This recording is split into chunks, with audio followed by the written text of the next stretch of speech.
जनहित न्यूज महाराष्ट्र चॅनलला सबस्क्राईब करा आणि रोज पहा आपल्या शहरातील बातम्या।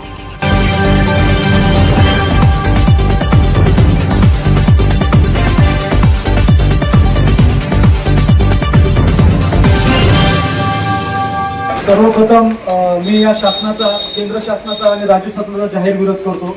आज आंदोलन घेण्याचं कारण असं होतं की श्री राम मंदिरातून जवळपास 5,500 कोटी रुपयांची चोरी झालेली आहे आणि त्या चोरी झालेल्यामुळे जे चोर आहेत त्यांना पाठीशी घालण्याचं काम हे केंद्र सरकार आणि राज्य सरकार करत आहे। त्या निमित्ताने उद्धव साहेबांनी आम्हाला आदेश दिल्यामुळे त्या निमित्ताने आज आम्ही इथे आंदोलन घेतलेले आहे आणि आंदोलनामार्फत आमचा मेसेज एकच आहे की या सरकारचा आम्ही जाहीर निषेध करतो आणि केंद्र सरकारचा देखील जाहीर निषेध करतो।